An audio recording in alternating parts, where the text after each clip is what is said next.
to it as our square buffer. This machine is a great machine. It's used for a couple of different purposes. This machine is well over 200 pounds. So this will be able to do the job that we need it to do, whether we're talking about scrubbing the floors in a kitchen or a bathroom, or even taking wax off tile. This machine is a great machine, but you need, just like all machines, it needs to be maintained in proper order. So we're going to go over a few things today. So this machine comes with a vacuum on it. So when you're scrubbing the wax off the tile floor, it's going to capture that dust, or as much as it can. This is a 6-quart vacuum. This is a little different than our vacuums that we have to clean our daily clean with. Inside here you'll find the same kind of things. 6-quart bag, you can get those in the warehouse. This is a gray bag, filter bag. After every time you use a pad when you're stripping the wax off the tile, that you would empty this bag out. It's going to help you get the job done a little bit more. At the end of your project, you're going to do the same thing as you do with the backpack vacuums. At the end of the week, you're going to take this, you're going to hose it down, leave it drip dry over the weekend or overnight, ensuring that you're maximizing the best possible use out of this. With this, you'll see that the switch is right here. You're only going to want to use this vacuum doing dry scrubbing. You're not going to use it as it's wet. You want to make sure that the hose, you're checking the hose often, that you're not going to have any holes or anything. As you work down to the base, you're going to find a few things. So as you scrub along the floor, as you move forward, this machine is designed to oscillate. So it will shake back and forth, giving you a better cut in the wax. You're going to need to make sure that these oscillators are in working order. So if you ever get done with the floor and you find that it's uneven, it's not a smooth cut, you're going to want to make sure you call a job sheet in to have our maintenance guys look at these machines. So make sure you do a thorough check over it before you use it for the season and the end of the season. Some of the things to know. To cover the oscillators, we have teeth to grab the pad. Those teeth are going to need to stay in a good working order. And so if you look down here, underneath here, we have this pad. It's called traveling pad, or it kind of protects the teeth. That pad needs to stay on this machine when you're storing it. That way it will protect the teeth, so you won't have any problems with that.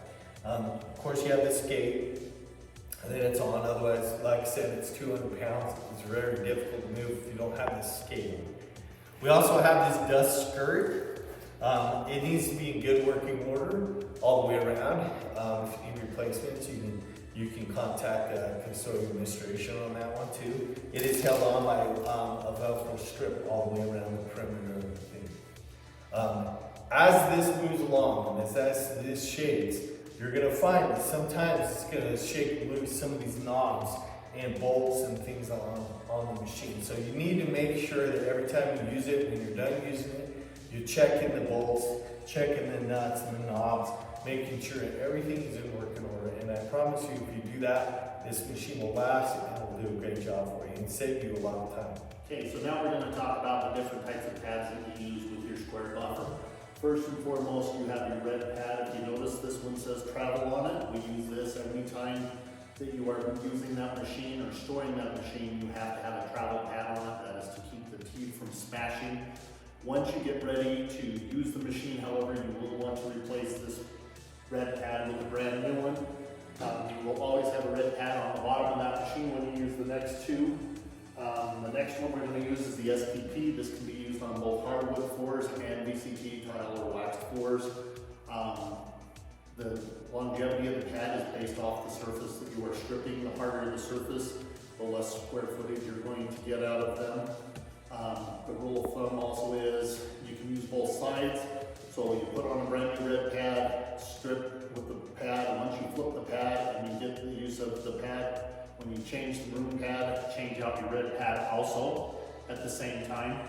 So one red pad for every broom pad when you do your order. When you use the AstroTurf pad, which we use in our bathrooms and our kitchens and all of our tile surfaces or ceramic surfaces, you're also going to want to have a red pad underneath that. The weight of the machine sticks to the back of this pad right here, and it'll gum up your teeth, so you're always going to want to make sure you also have a red pad or a buffer pad in between those two.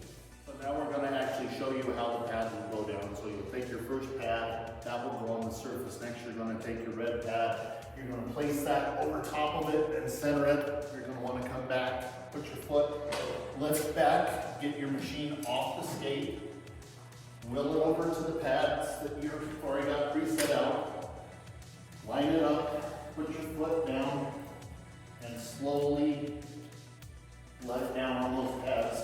Takes a couple tries, but you'll get better with practice. I would like to show you how well this machine performs on removing wax. So first off, what you want to do is just adjust it to how you think it's comfortable. I kind of line that right there, maybe one more down. Okay, now I'm going to turn on my vacuum. I've already got my maroon pad on there now, my SVP cutting pad.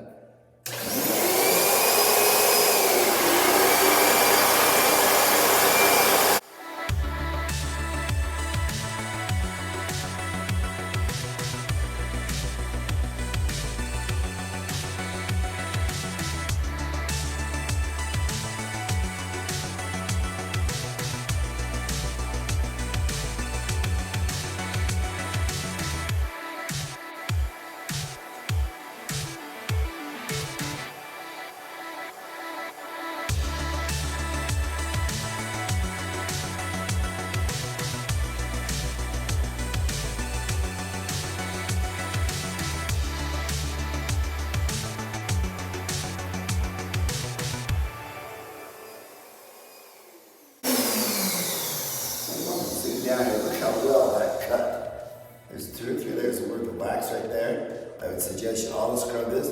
Throw a little neutralizer in your auto scrubber.